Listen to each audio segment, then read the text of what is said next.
Allah Maha Pengampun dan Pemberi Taubat. Firman Allah, katakanlah, hai hamba-hambaku yang melampaui batas terhadap diri mereka sendiri, janganlah kamu berputus asa dari rahmat Allah. Sesungguhnya Allah mengampuni dosa-dosa semuanya.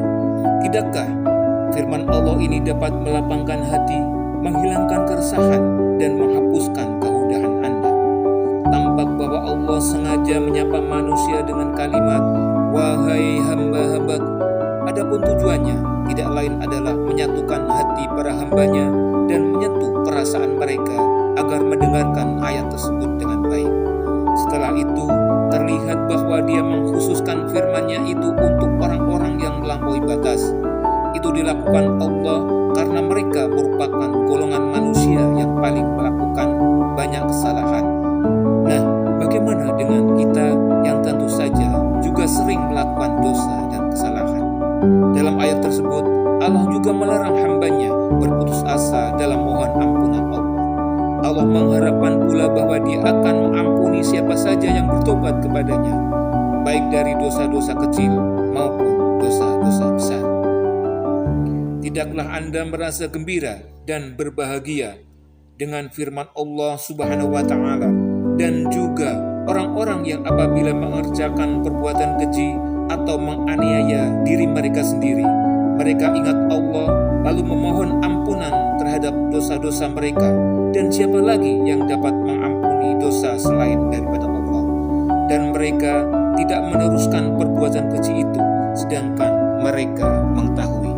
Juga firman Allah yang lainnya, dan barang siapa mengerjakan kejahatan dan menganiaya diri sendiri, kemudian ia memohon ampunan kepada Allah, niscaya ia mendapati Allah Maha Pengampun lagi Maha Penyayang.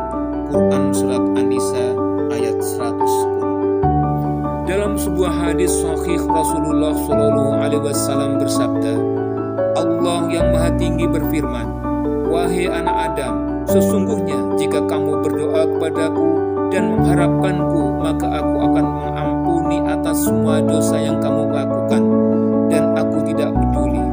Wahai anak Adam, andai kata dosa-dosamu itu sampai ke puncak langit, kemudian kamu meminta ampunan kepadaku, niscaya aku ampuni dan aku tidak peduli. Wahai anak Adam, seandainya kamu datang kepadaku dengan dosa yang besarnya seisi bumi seluruhnya, kemudian datang menemuiku dan tidak menyekutukan aku dengan yang lainnya, niscaya aku akan datang kepadamu dengan ampunan yang besarnya seisi bumi seluruhnya.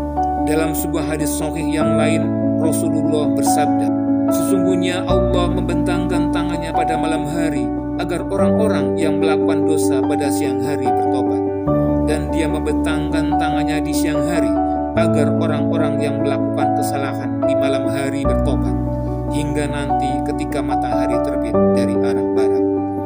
Dalam sebuah hadis qudsi disebutkan, wahai hamba-hambaku, sesungguhnya kalian melakukan dosa di malam hari, sedangkan aku mengampuni semua dosa. Maka mintalah kalian semua ampunan kepadaku, niscaya aku akan mengampuni kalian. Dalam sebuah hadis sahih yang lain disebutkan, demi zat yang jiwaku ada di tangannya, seandainya kalian tidak melakukan dosa, niscaya Allah akan menghilangkan kalian dan akan mendatangkan kaum yang lain yang melakukan dosa-dosa, namun memohon ampunan kepada Allah, yang kemudian Dia akan mengampuni mereka. Pada kesempatan yang lain, Rasulullah SAW bersabda, Allah lebih gembira dengan taubat seorang hambanya di antara kalian yang berada di atas kendaraan yang telah tersedia makanan dan minuman, kemudian kendaraannya itu hilang di padang pasir. Ia mencarinya ke sana kemari hingga putus asa, dan dia pun tertidur. Pada saat terbangun, kendaraannya itu sudah berada di dekat kepalanya. Kemudian dia berkata, ya Allah, Engkau adalah hambaku, dan aku adalah Rabb-Mu. Ia salah mengucapkan karena saking gembiranya. Dalam riwayat sahih yang lain, Rasulullah bersabda, sesungguhnya seorang hamba yang melakukan sebuah dosa kemudian ia mengucapkan, ya Allah, ampunilah dosaku. Sesungguhnya tidak ada yang bisa memberi ampunan terhadap dosa-dosa kecuali Engkau. Kemudian ia kembali melakukan dosa, dan setelah itu ia berdoa kembali, "Ya Allah, ampunilah dosaku. Sesungguhnya tidak ada yang bisa memberi ampunan terhadap dosa-dosa kecuali Engkau." Kemudian kembali melakukan dosa dan berdoa kembali, "Ya Allah, ampunilah dosaku, karena sesungguhnya tidak ada yang berhak memberikan ampunan terhadap dosa-dosa kecuali Engkau." Allah berfirman, "Hambaku tahu bahwa ia memiliki Rabb yang bisa menjatuhkan siksa atas dosa yang dilakukannya dan bisa pula memberikan ampunan terhadap dosa itu. Maka hambaku pun melakukan semuanya." Singkatnya, selama hamba itu bertaubat